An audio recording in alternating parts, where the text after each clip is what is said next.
বিসমিল্লাহির রহমানির রহিম। পরম করুণাময় ও অসীম দয়ালু আল্লাহর নামে শুরু।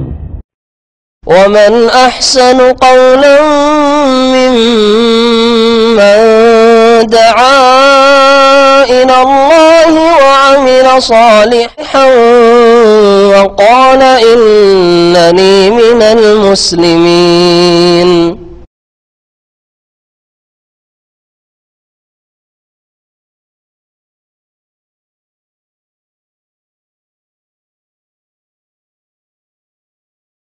আসসালামু আলাইকুম রহমতুল্লাহ বারাকাতুহু। বিসমিল্লাহির রহমানির রহিম। আলহামদুলিল্লাহি রাব্বিল আলামিন ওয়াসসালাতু ওয়াসসালামু আলা সাইয়্যিদিল মুরসালিন নবিয়িনা মুহাম্মদ ওয়া আলা আলিহি ওয়া সাহবিহি আজমাইন ওয়া মান তাবিআহুম বিইহসানিন ইলা ইয়াউমিদ্দিন, আম্মা বাদ। আল্লাহ পাক রব্বুল আলামিনের যাবতীয় প্রশংসা যে আল্লাহ পাক রব্বুল আলামিন এক, ওয়াহদাহু লা শারীক, যার সুন্দর সুন্দর নাম রয়েছে এবং সুন্দর গুণাবলী রয়েছে, যার নাম গুণাবলীর মাধ্যমে আল্লাহ পাকের কাছে চাইলে দোয়া করলে আল্লাহ পাক খালি হাতে ফিরিয়ে দেন না।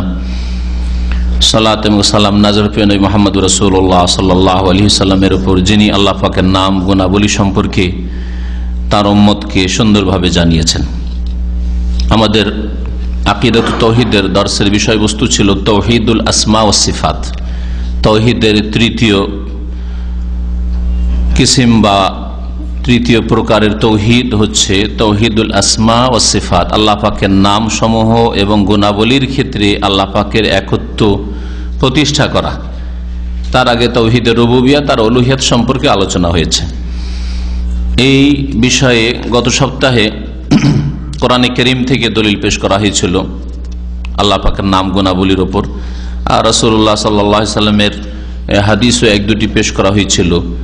আর যাতে আমরা জানতে পেরেছি যে আল্লাহ পাকের 99টি নাম এমন আছে যে নামগুলি আয়ত্ত করলে, যে নামগুলির অর্থ জানলে, যে নামগুলি মোতাবেক আমল করলে, যে নামগুলির মাধ্যমে আল্লাহ পাকের কাছে চাইলে আল্লাহ পাক জান্নাত দেবেন। এ হচ্ছে সেই হাদিসের অর্থ। এই 99 নাম ছাড়াও আরো আল্লাহ পাকের নাম রয়েছে, যার অনেকগুলি আল্লাহ পাক হয়তো কোনো বান্দাকে নবী রাসূলগণের মাধ্যমে জানিয়েছেন, আর এমনও নাম আছে যেগুলি হয়তো জানাননি। এই মর্মেও একটি হাদিস নবী সাল্লাল্লাহু আলাইহি ওয়াসাল্লামের দুআর রূপে আব্দুল্লাহ বিন মাসউদ রাদিয়াল্লাহু তাআলা আনহু থেকে, আব্দুল্লাহ বিন মাসউদ রাদিয়াল্লাহু তাআলা আনহু থেকে বর্ণিত হাদিসটি পেশ করেছিলাম, যাতে নবী করিম সাল্লাল্লাহু আলাইহি ওয়াসাল্লামের দুআর একটা অংশে রয়েছে যে আও আল্লামতাহু আহাদাম মিন খালিকিক, হে আল্লাহ, তোমার সেই নামের মাধ্যমে আমি দোয়া করি যেই নামগুলির হয়তো কিছু এমন তোমার কোন সৃষ্টিকে শিখিয়েছো। আবিস্তা আসারতা ফি ইলমিল গায়বি ইনদাক, অথবা তুমি অদৃশ্যে গায়বের জগতে নিজের ইলমে রেখেছো আর কাউকে জানাওনি। তো এর দ্বারা প্রমাণ হয় যে এমনও হয়তো আল্লাহ পাকের নাম গুণাবলী রয়েছে যেগুলি আমরা জানি না, জানানো হয়নি। তারপরে আজকে আলোচনার বিষয়বস্তু নবী করিম সাল্লাল্লাহু আলাইহি সাল্লামের হাদিস দ্বারা আল্লাহ পাকের গুণ সম্পর্কে জানা, আর আরো কিছু গুণাবলী রয়েছে যেগুলি কয়েকটি আয়াত লেখক পেশ করেছে, সেগুলির মাধ্যমে জানব। আল্লাহ পাক রব্বুল আলামিনের নাম গুণাবলী ছাড়া আল্লাহ পাকের সত্তাগত কিছু গুণ রয়েছে, মানে জাতি কিছু গুণ রয়েছে আল্লাহ পাক রব্বুল আলামিনের, যেগুলির আলোচনা আসছে, যেমন আল্লাহ পাকের চেহারার কথা, আল্লাহ পাকের হাতের কথা, এসব কোরআন এবং হাদিস দ্বারা প্রমাণিত। আনাস রাদিয়াল্লাহু তাআলা আনহু থেকে বর্ণিত, তিনি বলছেন যে কানা রাজুলুম মিনাল আনসার ইয়াউম্মুহুম ফি মসজিদে কুবা, আনসারী বংশের একজন লোকজনের ইমামত করত মসজিদে কুবায়, মানে মসজিদে কুবার সেই ব্যক্তি ইমাম ছিলেন। ফাকানা কুল্লামা ইফতাতাহা সূরাতান ইয়াকরাউ বিহা লাহুম ফিস সালাতি মিম্মা ইয়াকরাউ বিহি ইফতাতাহা বিকুল হুয়াল্লাহু আহাদ। এই ইমাম সাহেব আনসারী নবী করিম সাল্লাল্লাহু আলাইহি সাল্লামের জামানার ঘটনা, যখনই কিরাত শুরু করতেন, সূরা ফাতিহা পড়তেন, সূরা ফাতিহার সাথে আরেকটা সূরা মিলাতেন, তার সাথে কুল হুয়াল্লাহু মিলিয়ে দিতেন। বুঝলেন, কুল্লামা ইফতাতাহা সূরাতান ইয়াকরাউ বিহা, যখন একটা সূরা শুরু করতেন যে নামাজে পড়ব মুক্তাদিদের উদ্দেশ্যে, নামাজের মধ্যে ইফতাতাহ বিকুল আল্লাহ, কুল আল্লাহ দিয়ে শুরু করতেন। হাত্তা ইয়াফরাগা মিনহা, প্রথম কুল আল্লাহ পড়ে নিতেন। তাহলে সূরা ফাতিহা তার তরিকা এটা ছিল, সূরা ফাতিহা পড়তেন, পড়ার পরে সূরা ইখলাস কুল আল্লাহ পড়তেন, আর তারপরে সুম্মা কানা ইয়াকরাউ সূরাতান উখরা মাহা, তারপরে আরেকটি সূরা মিলাতেন অথবা কিছু আয়াত মিলাতেন। অধিকাংশ সাহাবায়ে কেরামরা সেই জামানায় এই ভেঙে ভেঙে পড়া তরিকাটা ছিল না, যে সূরার কিছু অংশ পড়লেন, এরকম তরিকা ছিল না যা আজকাল খুব প্রচলিত। আজকাল অধিকাংশ ইমাম সাহেবের দেখা যায় যে ছোট সূরা গোটা পড়েন না, আর বড় সূরা ধরলে তো গোটা পড়ার প্রশ্নই ওঠে না, ওই ভেঙে ভেঙে 2-4টা 3টা আয়াত পড়লে ফজরও পড়িয়ে দিচ্ছে 3-4টা আয়াত দিয়ে। এটা নবী করিম সাল্লাল্লাহু আলাইহি ওয়াসাল্লামের জামানায়, সাহাবাদের জামানায় ছিল না। অধিকাংশ সময় তারা বড় সূরা হইলেও পুরো সূরা পড়তেন।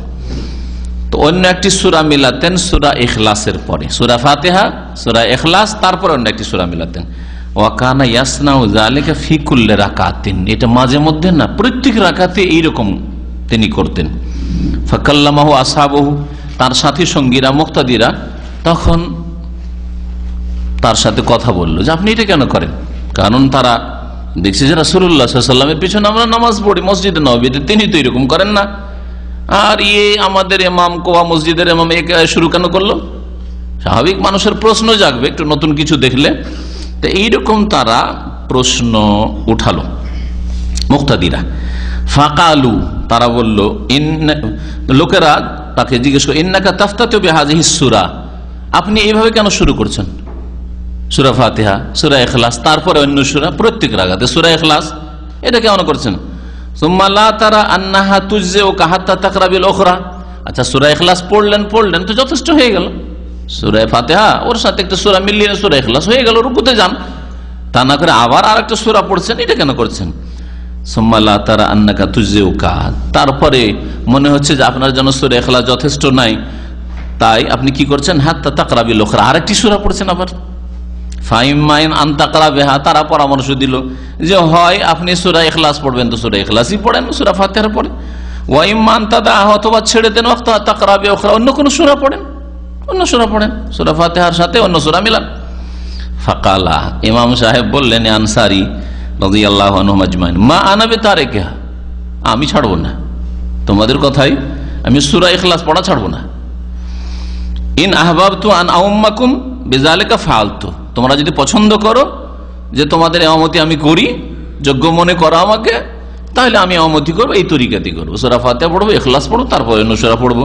ওয়াইন কারিহতুম তারাকতুকুম, যদি তোমরা না পছন্দ করো, তোমাদের মনোপুত হয় না, আমার ইমামতি ভালো লাগে না তোমাদের এই তরিকা, তাহলে ছেড়ে দিচ্ছি, তোমরা ইমাম খুঁজে না, ইমামতির আমার অত শখ নেই। ওয়া কানু ইয়ারাউনা আন্নাহু মিন আফযালিহিম, সাহাবায়ে কেরামরা যারা কোবা এলাকায় বসবাস করতেন ওই জামানায় নবী সাল্লাল্লাহু আলাইহি ওয়াসাল্লামের আমলে, তারা দেখলেন যে এই ইমামকে ছেড়ে দিলে তো আমরা লাভ করতে পারবো না, কারণ আমাদের মধ্যে বেশি ভালো, আমাদের মধ্যে বেশি কোরআন মুখস্থ রাখে, কোরআন সম্পর্কে জ্ঞান রাখে, এলম রাখে শরীয়তের, সুতরাং আমাদের মধ্যে এই তো শ্রেষ্ঠ। ওয়াকারিহু আইয়া উম্মাহুম গায়রাহু, তাকে বাদ দিয়ে অন্য কোন ইমাম তারা ধরবে, এটা তারা পছন্দ করলো না। ফালাম্মা আতাহুমুন নবী সাল্লাল্লাহু আলাইহি ওয়াসাল্লাম আখবারুহুল খবরা, এই ঘটনা এরকম কথা তাদের আপোষে আলোচনা হইল। আর তারপরে নবী সাল্লাল্লাহু আলাইহি ওয়াসাল্লামের কাছে ওই সাহাবায়ে কেরামরা যারা নামাজ পড়তেন ওই মসজিদে, তারা আসলেন, আসার পরে এই খবরটা বললেন যে আমাদের ইমাম সাহেব এইরকম করেছেন, আপনি করেন না, কিন্তু ও তো এরকম করে নামাজ পড়ায়।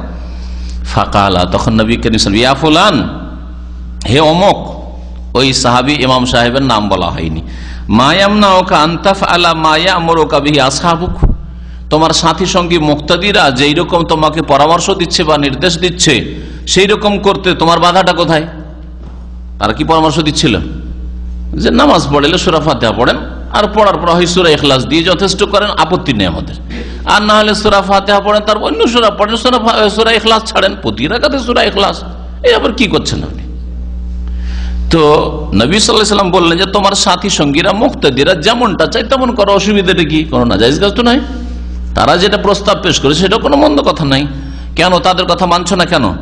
ওয়ামা হামালাকা আলা লুজুমি হাযিহি সূরা ফি কুল্লি রাকা, আর প্রত্যেক রাকাতে এই সূরা ইখলাস যে একবারে মনে হচ্ছে তুমি বাধ্যতামূলক করে নিয়েছো নিয়মিত, তুমি তেলাওয়াত করছো, এটা করতে কে বললো তোমাকে? মা হামালাকা, মানে কোন বস্তু তোমাকে এর জন্য উৎসাহিত করলো? কি জন্য তুমি সূরা ফাতিহা না সূরা ফাতিহার পরে সূরা ইখলাস নিয়মিত পড়ো প্রতি রাকাতে?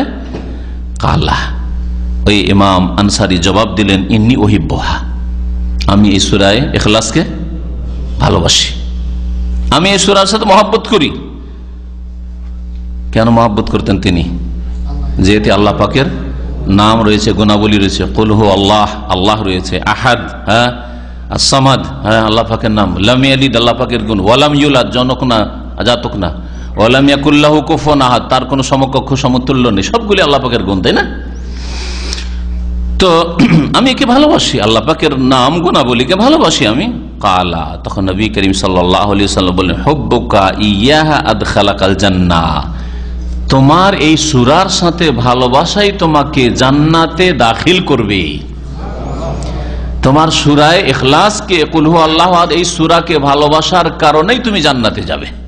সুবহানাল্লাহ, চিন্তা করতে পারছেন? নবী করিম সাল্লাল্লাহু আলাইহি সাল্লামের সমর্থন যদি না পেতেন এই সাহাবী, তাহলে এটাকে বিদআত বলা যেত, ঠিক না? যে নিজের মনে মনেই কাজ করেছে, কোন দলিল প্রমাণ খুঁজেনি। দলিল কোরআন অথবা রাসূলুল্লাহ সাল্লাল্লাহু আলাইহি ওয়াসাল্লামের হাদিস। আর রাসূলুল্লাহ সাল্লাল্লাহু আলাইহি ওয়াসাল্লামের হাদিস কাকে বলে? হয় নবী করিম সাল্লাল্লাহু আলাইহি ওয়াসাল্লাম নিজে করেছেন, এটা আমল নিজে করেননি নবী সাল্লাল্লাহু আলাইহি ওয়াসাল্লাম, তাহলে গেল ওইটা।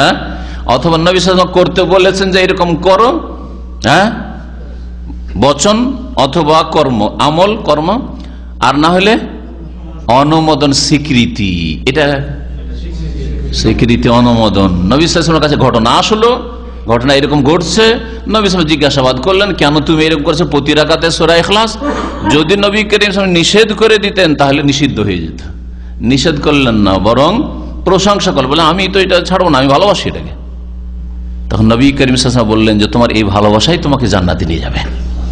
তাহলে সমর্থন পেলেন না সাহাবী সমর্থন পেলেন, আমরা কিয়ামত পর্যন্ত সমর্থন পেয়ে গেলাম। সুতরাং কোন ইমাম সাহেব যদি এইরকম নামাজ পড়ায়, তাহলে সে কোনো বিদআত করলো না, নাজায়েজ করলো না। আপনার অজ্ঞতার কারণে আপনাকে নতুন লাগে, বিদআতের ফতোয়া দিয়ে বসে থাকতে পারেন আপনি, হ্যাঁ, কিন্তু এটা বিদআত করলো না।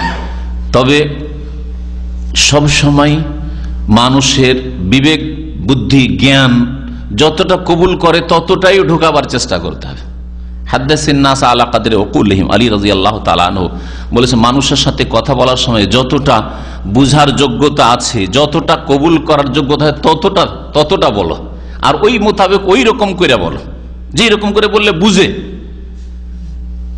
আতুরিদুন আইয়ুকাযযাবাল্লাহু ওয়া রাসূলুহু, তোমরা কি এমনটা চাও যে আল্লাহকে কেউ মিথ্যা মনে করুক, অস্বীকার করুক, অথবা রাসূলকে অস্বীকার করুক? এমন ভাবে বললে, এমন ভাবে বুঝালে যে ভুল বুঝা গেল, দিয়ে আল্লাহ রসুলের দিনকেই ও মিথ্যা মনে করলো, অস্বীকার করে ফেললো। হ্যাঁ, এরকম যাতে না হয়।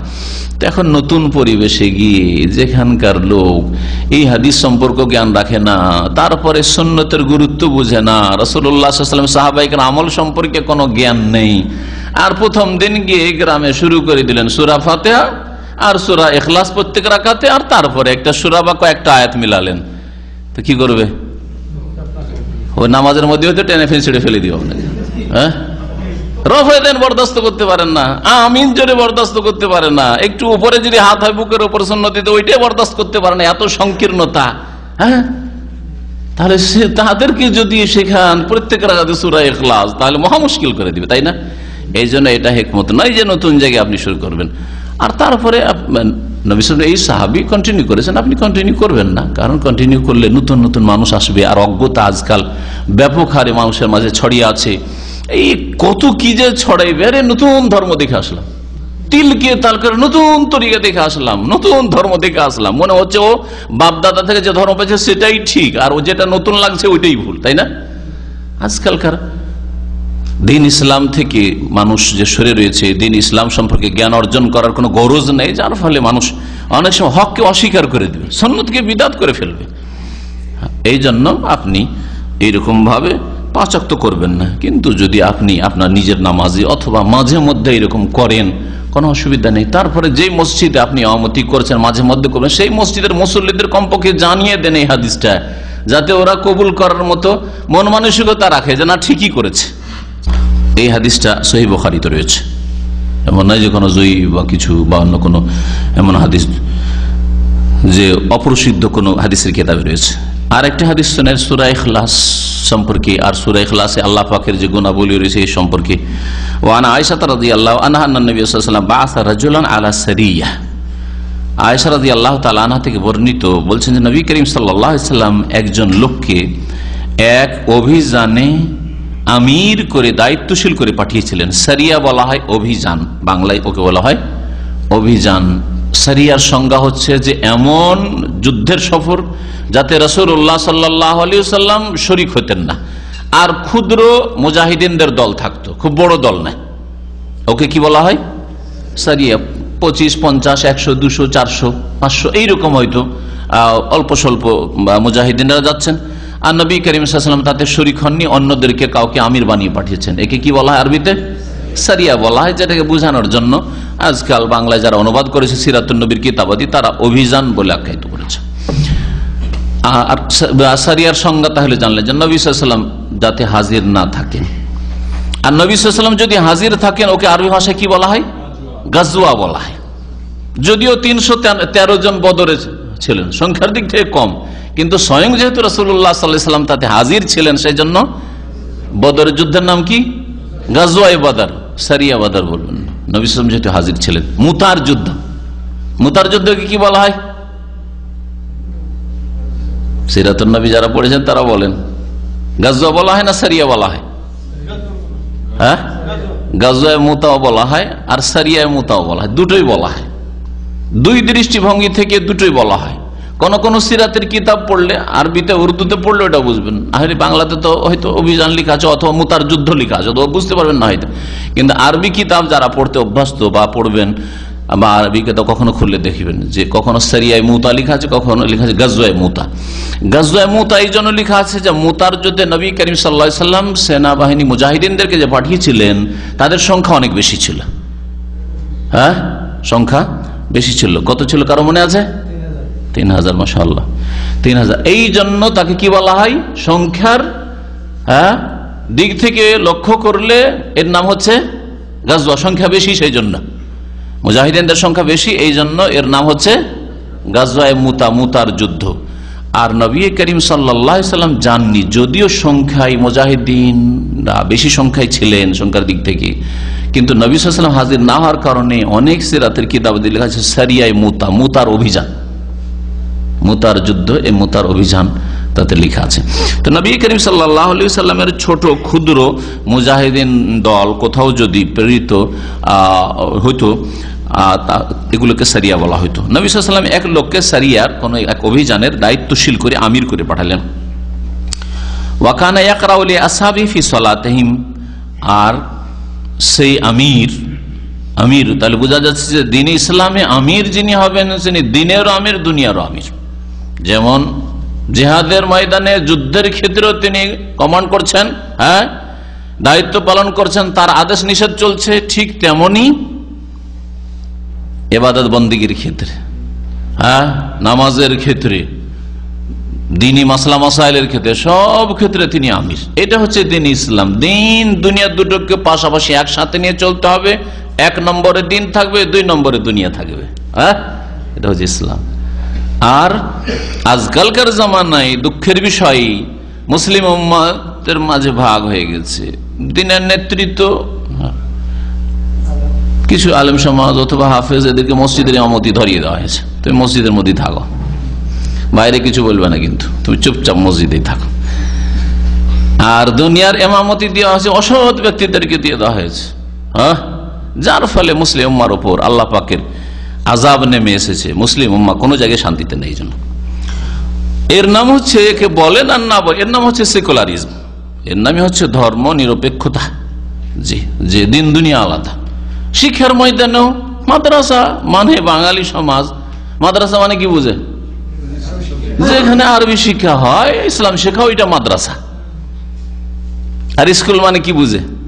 বিদ্যালয় মানে কি বুঝে? পাঠশালা মানে কি বুঝে? যেখানে দুনিয়া পড়া হয়, সেখানেও সেকুলারিজম বলেন আর নাই বলেন, যাই বলেন। অথচ দিন ইসলাম হচ্ছে যে দিন দুনিয়া দুটোকে একসাথে শেখাতে হবে। দিন দুনিয়া দুটোকে একসাথে শিখাতে হবে। দেখেন সৌদি আরবের শিক্ষা, সৌদি আরব মাদ্রাসা আর স্কুলে পার্থক্য আছে নাকি? না সবগুলিতে মাদ্রাসা লেখা আছে আর ইংরেজিতে লেখা আছে স্কুল? হ্যাঁ, ওই মাদ্রাসাগুলিতে যদি ইংলিশ বোর্ড থাকে অথবা তাদের আপনি লেটার প্যাড দেখেন, দেখবেন যে আরবিতে এক সাইডে লেখা আছে বা ওপরে লেখা আছে আরবিতে মাদ্রাসা, হ্যাঁ অমুক মাদ্রাসা, আর ইংরেজিতে লেখা আছে স্কুল লেখা আছে, ঠিক না? চিন্তা করুন তাহলে, এইটা হচ্ছে ইসলাম, যে দিন দুনিয়া দুটোকে একসাথে নিয়ে চলতে হবে। আর যখনই মুসলিম জাতি দিন দুনিয়াকে ভাগ করে দিয়েছে, যারা আল্লাহকে ভয় করে না, পরকাল সম্পর্কে একেবারে গাফিল, তাদেরকে দুনিয়া ধরিয়ে দেওয়া হয়েছে বা তারা দুনিয়াকে কামড়ে ধরে নিয়েছে। আর যারা আল্লাহ পরকালকে ভয় করে, দুনিয়ার কিছুই খোঁজ খবর রাখে না, তাদেরকে ওই মসজিদ ধরিয়ে দেওয়া হয়েছে। যার ফলে মুসলিম উম্মাত আজকে যে অবস্থায় দেখছেন সেই অবস্থায় পৌঁছে গেছে। আল্লাহ পাক হেফাজত করেন, আল্লাহ পাক মুসলিম উম্মতকে ফিরে আসার তৌফিক দান। তো রাসূলুল্লাহ সাল্লাল্লাহু আলাইহি ওয়াসাল্লাম এই সাহাবীকে অভিযানের দায়িত্বশীল আমির করে পাঠিয়েছিলেন। ওয়া কানা ইয়াকরা, তিনি ইমামতি করতেন, নিজের সাথী সঙ্গীদের জন্য তাদের নামাজে তেলাওয়াত করতেন, সূরা ফাতিহা পড়তেন, আর তারপরে একটি সূরা পড়ে ফায়াখতিমু বিকুল হুয়াল্লাহু আহাদ, আর শেষ করতেন কুল হুয়াল্লাহু আহাদ। এর তরিকা আবার আগের লোকের তরিকার বিপরীত ছিল। আগের লোক কি করত? সূরা ফাতিহা, তারপর ইখলাস, তারপর অন্য সূরা। আর ইনি কি করতেন? সূরা ফাতিহার পরে অন্য কিছু পড়লেন, শেষখানে কি করতেন? সূরা ইখলাস, কুল হুয়াল্লাহু আহাদ দিয়ে খতম করতেন। ফালাম্মা রাজাউ, এই অভিযান থেকে ফিরে আসলেন সাহাবায়ে কেরামরা, যাকারু যালিকা লিন-নবী সাল্লাল্লাহু আলাইহি ওয়াসাল্লাম, নবী সাল্লাল্লাহু আলাইহি ওয়াসাল্লামের সামনে সাহাবায়ে কেরামরা তার এই বিষয়টা আলোচনা করলো যে ইয়া রাসূলুল্লাহ, আমাদের যে আমির পাঠিয়েছিলেন, আমির আমাদেরকে নামাজ পড়াতেন এইরকম করে। ফাকালা, তখন নবী সাল্লাল্লাহু আলাইহি ওয়াসাল্লাম বললেন সালুহু, তাকে জিজ্ঞেস করো, লিআইয়ি শাইইন ইয়াফআলু যালিকা, এটা কেন করেছে বা কেন করছে সে, যে প্রতি রাকাতে সূরা ইখলাস দিয়ে শেষ করে তেলাওয়াত, কেন করেছে? ফাসালুহু, লোকেরা জিজ্ঞেস করলো তাকে। ফাকালা, তখন ওই সাহাবী ইমাম সাহেব, এই সারিয়া অভিযানের যে নেতা, তিনি বললেন লিআন্নাহা সিফাতুর রহমান, কারণ এই সূরা ইখলাসে কুল হুয়াল্লাহু আহাদ কি রয়েছে? রহমান, আল্লাহ পাক দয়াবানের কি রয়েছে? গুণ রয়েছে। ওয়া আনা উহিব্বু আন আকরা বিহা, আর আমি আল্লাহ পাকের গুণ সম্বলিত আয়াতগুলি পাঠ করাকে ভালোবাসি, আমি ভালোবাসি। ফাকাল নবী সাল্লাল্লাহু আলাইহি ওয়াসাল্লাম, নবী করিম সাল্লাল্লাহু আলাইহি ওয়াসাল্লাম বললেন আখবিরুহু, তাকে জানিয়ে দাও। এই কথাই যখন উত্তর দিয়েছে যে আমি আল্লাহ পাকের গুণাবলীকে ভালোবাসি, তাকে জানিয়ে দাও আন্নাল্লাহ তাআলা ইউহিব্বুহু, আল্লাহও তাকে ভালোবাসেন, আল্লাহও তাকে ভালোবাসেন।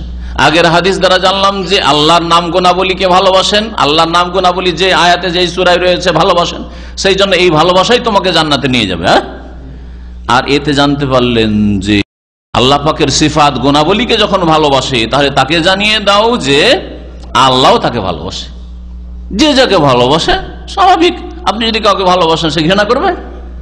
অসৎ চরিত্রের মানুষ করতে পারে, যে আল্লাহ ভীরু না সে করতে পারে, ভালো মানুষ না, ভালো প্রকৃতির মানুষ না সে এটা করতে পারে, যে আপনি ভালোবাসেন সে ঘৃণা করছে। কিন্তু আল্লাহর জন্য উত্তম দৃষ্টান্ত অবশ্যই রয়েছে, যে দুনিয়াতে যদি একজন ন্যায় নীতি অবলম্বনকারী মানুষ হয়, তাহলে আপনি তাকে ভালোবাসেন, সেও আপনাকে ভালোবাসবে, সে আপনাকে ভালোবাসে, আপনিও ভালো মানুষ হলে ভালোবাসবেন তাকে, নিমক হারামি করবেন না আপনি। তো আল্লাহ পাক রব্বুল আলামিনের সিফাত গুণাবলীকে যখন এই সাহাবী ভালোবাসেন, আল্লাহও তাকে ভালোবাসেন। এই হাদিস দ্বারা কি জানতে পারলাম? যে ইয়ানি আন্নাহা ইশতামালাত আলা সিফাতির রহমান, সূরা ইখলাসে রহমান করুণাময় আল্লাহ পাকের গুণাবলী রয়েছে, গুণাবলী বর্ণনা করা হয়েছে। আল্লাহ পাকের গুণাবলী সম্পর্কে দলিল হাদিস শুনলেন, দুটো হাদিস। এরপরে লেখক বলছেন আল্লাহ পাকের চেহারার কথা, মুখমণ্ডল। ওয়াকাদ আখবারা সুবহানা, আর আল্লাহ পাক রব্বুল আলামিন স্বয়ং জানিয়েছেন আন্না লাহু ওয়াজহান, যে আল্লাহ পাকের চেহারা রয়েছে। আল্লাহ পাকে কি রয়েছে? চেহারা। চেহারা মানে কি বুঝেন না? চেহারা মানে চেহারা, যেটাকে চেহারা বলে। আপনার চেহারা আপনার মতন। কখনো কি আপনি জিজ্ঞেস করেন যে আমার চেহারা কার মতন? হ্যাঁ, কারোর সাথে তুলনা করেন? আপনার চেহারা কি বানরের মতো, হনুমানের মতো, হ্যাঁ, কুকুর শৃগালের মতো? মানুষের চেহারা মানুষের মতো, ঠিক না?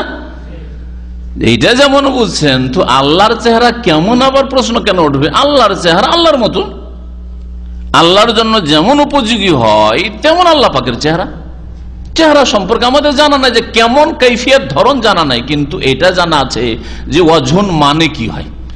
একদল বিদআতপন্থীরা এইরকম করতে চেয়েছে যে আল্লাহর চেহারাই নেই, এটা একদল। আল্লাহর কি চেহারা না হচ্ছে জাত। আল্লাহর চেহারা মানে কি? সত্তা, জাত। আল্লাহ পাকের জাত সত্তা। চেহারা বলে আল্লাহ সত্তাকে বোঝানো হয়েছে, চেহারাই নেই অস্বীকার করে দিয়েছে মুআত্তিলা এরা। অথবা অর্থের বিকৃতি ঘটিয়েছে এরা। আর এক দল বলছে যে আল্লাহ পাকের যে ওয়াজহ বলা হয়েছে, আল্লাহ পাক রব্বুল আলামিনের এই চেহারা, যদি চেহারা বলা হয় তাহলে সাদৃশ্যতা আসবে, সাদৃশ্যতা চলে আসবে। কেন সাদৃশ্য? আমরা তো সাদৃশ্যতার কথাই বলি না, বলছে জানা নেই তো সাদৃশ্যতা কেন আসবে।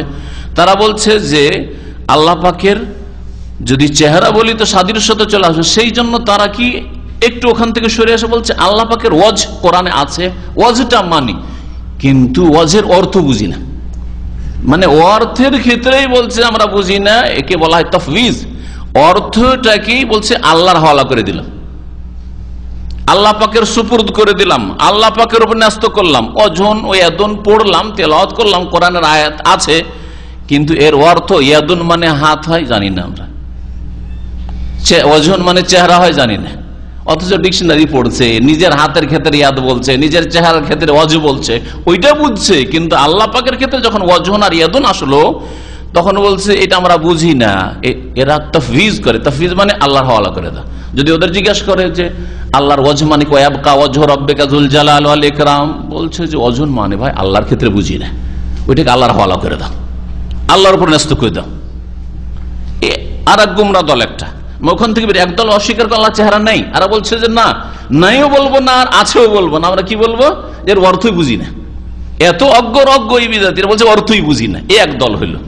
আর আহলে সুন্নাত ওয়াল জামাত বলছেন না, আমরা ওয়াজহুন মানে বুঝি, আমাদের কাছে ডিকশনারি আছে, আমরা নিজের আরবি মাতৃভাষায় ব্যবহারও করি। হ্যাঁ, ওয়াজহুন মানে বুঝি, ইয়াদুন মানে হাত বুঝি, কিন্তু আমরা সাদৃশ্যতা পোষণ করি না।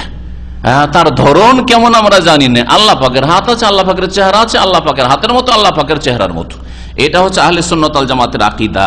এর ব্যতিক্রম যদি কেউ করে তাহলে আহলে সুন্নাত ওয়াল জামাত নয়, যদিও দাবি করে তারা আহলে সুন্নাত বলে। লেখক বলছেন যে আল্লাহ জানিয়েছেন আন্নাল্লাহু ওয়াজহান, যে আল্লাহ পাকের চেহারা রয়েছে। ফাকালা, আল্লাহ পাকের ইরশাদ করেছেন ওয়ায়াবকা ওয়াজহু রাব্বিকা যুল জালালি ওয়াল ইকরাম।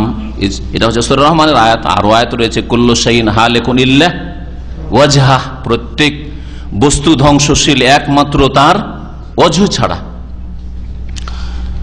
ওয়া আন্না লাহু ইয়াদাইনি, আর আল্লাহ পাকের হাত রয়েছে। শুধু হাত নয়, বরং আল্লাহ দুই হাতের কথা বলেছেন। হাত, একদল বলছেন আল্লাহর হাতই নেই, নিরাকার মানে নেই কিছু, তাই না? আর একদল বলছে আল্লাহর হাত মানে কুদরতি হাত। হাত মানে হাত নেই, ও কুদরত, হাত ক্ষমতাকে বোঝানো হয়েছে। ওরা যেমন দুনিয়ার ক্ষেত্রে কোন জায়গায় কোনো ঘটনা ঘটলে অমুক জায়গায় অমুক নেতার হাত আছে, হ্যাঁ, ওই হাত আছে মানে ক্ষমতা ওখানে প্রয়োগ করেছে, তার বলে হয়েছে। এইটা এই রকমের অর্থ করে আল্লাহ পাকের এই আয়াতগুলিকে অর্থের বিকৃতি ঘটিয়ে অস্বীকারের কাছে পৌঁছে যায়। হাতকে অস্বীকার করে, এক কথা হাত নেই, আসলে কি আছে? হাত মানে কুদরত আছে। আহলে সুন্নাত ওয়াল জামাত বলছে আল্লাহর হাত আছে, আল্লাহর হাতের মতো। যদি কুদরত হইতো তাহলে দ্বিবচন ব্যবহার হইতো না। ভালো করে এই দলিলটা মনে রাখবেন। যদি হাত মানে ক্ষমতা হইতো তো এক বচন বলা হইতো, এক বচন, দুই বচন আর বহু বচন, তিন রকম ভাবে কোরআনে কারিমে আয়াত এসেছে আল্লাহর হাতের ক্ষেত্রে। হ্যাঁ, মা মানা কান তাসজুদা লিমা খালাকতু বিয়াদাইয়া, ইয়াদ, হ্যাঁ, ইয়াদও ব্যবহার হয়েছে এক বচন। এখানে দেখেন কোরআনে কারিমে লিমা খালাকতু বিয়াদাইয়া, আর দ্বিবচন আল্লাহ পাক রব্বুল বলছেন, ইহুদিরা বলে ইয়াদুল্লাহ মাগলুলা, আল্লাহর হাত আবদ্ধ, আল্লাহ কৃপণ। এই বেয়াদব ইহুদিরা বলতো। আল্লাহ তার জবাবে বলছেন যে আল্লাহর লানত ও অভিশাপ তাদের উপর, লাইনু বিমা কালু বাল ইয়াদাহু মাবসুতাতান, বরং আল্লাহ পাকের দুই হাত উদার, প্রশস্ত, খোলা দুই হাত। ইয়াদাহু তাসনিয়া বলা হয়েছে, দ্বিবচন। তাহলে বাংলা ভাষায় কি এরকম ব্যবহার হয় যে অমুকের এখানে দুই শক্তি রয়েছে, ব্যবহার হয় নাকি? তো তো দুই হাতকে যদি হাত মানে কুদরত হয় তাহলে অর্থ করতে হবে যে দুই কুদরত, না দুই ক্ষমতা। দুই ক্ষমতা এই ভাষাটা কোন ভাষায় ব্যবহার হয় না? আরবিতে ব্যবহার হয় না, ইংরেজিতে ব্যবহার হয় না, বাংলায় ব্যবহার হয় না, উর্দুতে ব্যবহার হয়। যে অমুক নেতার এখানে দুই ক্ষমতা কাজ করেছে, এটা বলা হয় কি? বলা হয় না। তাহলে কিভাবে বিভ্রান্ত হয়েছে বিদআতপন্থীরা আল্লাহর হাতকে অস্বীকার করে অথবা হাতের অর্থ বিকৃত করে কুদরত করে। আল্লাহ পাকের দুই হাতের কথা পেলেন, তাহলে সূরা মায়েদার আয়াত নম্বর 64 রয়েছে দুই হাতের কথা। আল্লাহ পাক রব্বুল আলামিনের আরো গুণ রয়েছে, এগুলি হচ্ছে আল্লাহ পাক রব্বুল আলামিনের সাথে সম্পৃক্ত জাতি গুণ। আল্লাহ পাকের হাত, আল্লাহ পাকের চেহারা, এগুলি আল্লাহ পাক রব্বুল আলামিনের কিছু সিফাত, তার মধ্যে আল্লাহ পাকের রাজি হওয়া, সন্তুষ্ট হওয়া, আল্লাহ পাকের ভালোবাসা, আল্লাহ পাকের ক্রোধ হওয়া, আল্লাহ পাক রব্বুল আলামিন অসন্তুষ্ট হওয়া, নারাজ হওয়া, এগুলি আল্লাহ পাকের গুণ। হ্যাঁ, আল্লাহ পাক রব্বুল আলামিন মুমিন বান্দাকে ভালোবাসেন, ভালো কাজের উপর আল্লাহ সন্তুষ্ট হন, রাজি হন। অসন্তুষ্ট হন, আল্লাহ পাকের ক্রোধ হয় হারাম কাজ দেখলে, হারাম আচরণ দেখলে, অবাধ্যতা দেখলে, নাফরমানি দেখলে, তাই না? তো এইগুলি আল্লাহ পাকের গুণ রয়েছে। লেখক বলছেন ও আন্নাহু ইয়ারদা, আল্লাহ পাক রাজি হন, আর ওয়াহিব্বু, আল্লাহ ভালোবাসেন, ওয়ায়াকদাবু, আল্লাহ রাগান্বিত হন, ওয়াসখাতু, আল্লাহ পাক অসন্তুষ্ট হন, ইলা গায়রি যালিকা, এছাড়াও অন্যান্য আরো গুণাবলী রয়েছে, মিম্মা ওয়াসাফাল্লাহু বিহি নাফসা, যেই গুণগুলি আল্লাহ পাক নিজের বর্ণনা করেছেন, আল্লাহ বর্ণনা করেছেন, সেই জন্য বলছি। ওয়াসাফাহু বিহি রাসূলুহু, অথবা তার রাসূল সাল্লাল্লাহু আলাইহি ওয়াসাল্লাম আল্লাহ পাকের গুণাবলী হিসাবে বর্ণনা করেছেন। তাহলে আমাদের কাছে আল্লাহ পাকের নাম গুণাবলী বলার ভিত্তি কি? আল্লাহ পাক বলেছেন আল্লাহ পাকের নাম গুণাবলী, অথবা তার রাসূল সাল্লাল্লাহু আলাইহি ওয়াসাল্লাম যার উপর আল্লাহ পাকের ওহী হয়েছে তিনি বলেছেন আল্লাহর নাম গুণাবলী সম্পর্কে, তাহলে আমরা বলবো। যদি আল্লাহ পাকও না বলে থাকেন আর তার রাসূলও না বলে থাকেন, তাহলে আমরা না কোনো নতুন কোনো নাম বলবো যেটা আল্লাহ রাসূল বলেননি, আর না কোনো গুণ বলবো।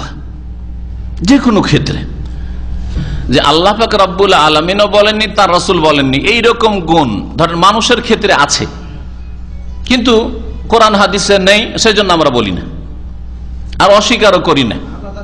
আল্লাহ শোনেন, এটা আমাদের কাছে প্রমাণিত। সুতরাং আল্লাহ বলেছেন শোনেন, নবী সাল্লাল্লাহু আলাইহি ওয়াসাল্লাম বলেছেন, নবী সাল্লাল্লাহু আলাইহি ওয়াসাল্লাম আমাদেরকে শিখিয়েছেন যে তোমাদের নামাজে বলো সামি আল্লাহু লিমান হামিদা, সামি আল্লাহ, আল্লাহ শোনেন, তো আল্লাহর গুণ হইল না? আল্লাহর শোনা, তারপর সামি মানে সবকিছু তিনি শুনে, সর্বশ্রোতা, এই গুণগুলি কোরআন এবং হাদিস দ্বারা প্রমাণিত। কিন্তু আল্লাহ শোনেন কি দিয়ে? আমরা শুনি কি দিয়ে? কান দিয়ে শুনি। কানের নাম কি আরবিতে? ওজন। এখন কেউ যদি আপনার জিজ্ঞাসা আল্লাহর ওজন আছে কিনা, আল্লাহর কান আছে কিনা, কি বলবেন? আরে কে বললো আছে? আস্তাগফিরুল্লাহ। তখন কি শিখলেন তাহলে? আল্লাহ ওজন বলেছেন, রাসূল কান বলেছেন, কোরআনেও নেই, হাদিসেও নেই, ওজন নেই। সুতরাং যেখানে আল্লাহ চুপ ওখানে আমরাও চুপ। আসছে 5টি নীতিমালা আসছে সিফাতের ক্ষেত্রে, কথা লম্বা হয়ে যাবে, হাদিসের দর্শ আবার ওইদিকে গিয়ে চেপে যাবে, সেই জন্য এখানে ছেড়ে দিলাম। আগামী সপ্তাহে, আর আল্লাহ পাক যদি আগামী সপ্তাহে বাইরে রাখেন তাহলে তারপরে সপ্তাহে ইনশাআল্লাহ। তাহলে নীতিমালাটা সংক্ষেপে মনে রাখেন এটা, যে আল্লাহ পাক যা বলেছেন, তার রাসূল যা বলেছেন যে আছে, আমরা কি বলবো? আছে। আল্লাহ বা তার রাসূল যদি বলেন নেই, তাহলে কি বলবো? নেই। নেই গুণ আছে, নাবাচক গুণ আছে। আল্লাহকে ঘুম লাগে? তন্দ্রা আসে? ঝিমান? ক্লান্ত হন? এগুলো না কোরআনে আছে না নেই? হ্যাঁ, ইন্নাল্লাহা লা ইয়ানাম হাদিসে আছে। হ্যাঁ, তারপর লা তাখুযুহু সিনাতু ওয়ালা নাওম, তন্দ্রাও ধরে না, ঘুমও ধরে না। হ্যাঁ, ওমা মাসসানা মিন লুগুব, আমি ক্লান্ত হই না, আল্লাহ বলছেন। তাহলে কোরআনে কারীমে আছে আমরা ক্লান্ত হই, আল্লাহ পাক ক্লান্ত হন না, আমাদের ঘুম আসে, আমরা ঝিমাই। আল্লাহ পাক রব্বুল আলামিন এগুলো থেকে মুক্ত। তো আল্লাহ পাক যেগুলো না করেছেন না করব, হ্যাঁ করেছেন হ্যাঁ করব, যেগুলোতে চুপ, আল্লাহ বলেননি, হাও বলেনি, নাও বলেনি, রাসূল হ্যাঁ বলেনি, না বলেননি, আমরা কি বলবো? আমরাও চুপ, আমরাও চুপ।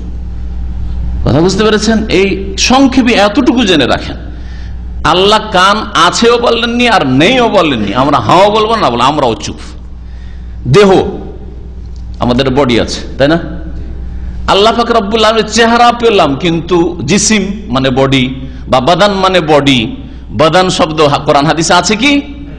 জিসিম আছে কি? নেই। তো আমরা কি করবো এখন? নেই বলবো? কি বলবো? আল্লাহ চুপ, রাসূলও চুপ, আমরাও চুপ। কত সহজ কথা।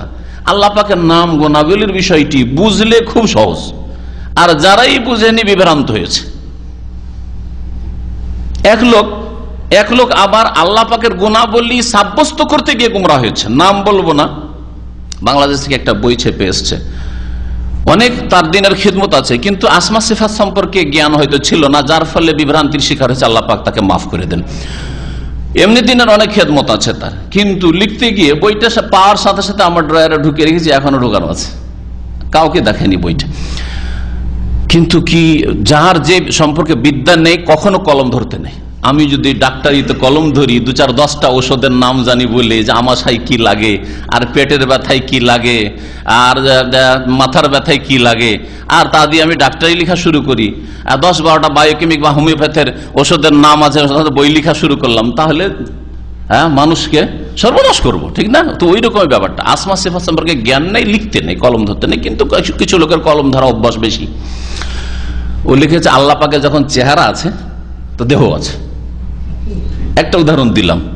তারপরে দেহ প্রমাণ করতে গিয়ে ওয়ায়ুহাজ্জিরকুমুল্লাহু নাফসা, নাফস মানে দেহ হয়, নাফসের আয়াত পেশ করেছে, বলছে নাফস আছে মানে দেহ আছে। আস্তাগফিরুল্লাহ। তুমি আরে আরবিতে নাফস মানে তো দেহ হয় না। হ্যাঁ, আল্লাহ পাক তার থেকে তোমাদেরকে সতর্ক করছেন, ভয় দেখাচ্ছেন, সাবধান হতে বলছেন, কিন্তু নাফস মানে তার বডি হয় না, নাফস মানে জিসিম হয় না, নাফস মানে বদন হয় না। কোথায় এর অর্থ পেলে? একটা উদাহরণ দিলাম, এইরকম কান আল্লাহ শোনেন, তাহলে কান আছে। হ্যাঁ, জি, আস্তাগফিরুল্লাহ। আল্লাহ পাক রব্বুল আলামিনের যেটা বলা হয়েছে সেটা আছে। হ্যাঁ, আল্লাহ পাক রব্বুল আলামিনের যতটা বলা হয়েছে ততটা বলবেন, আর যা নেই তা বলবেন না।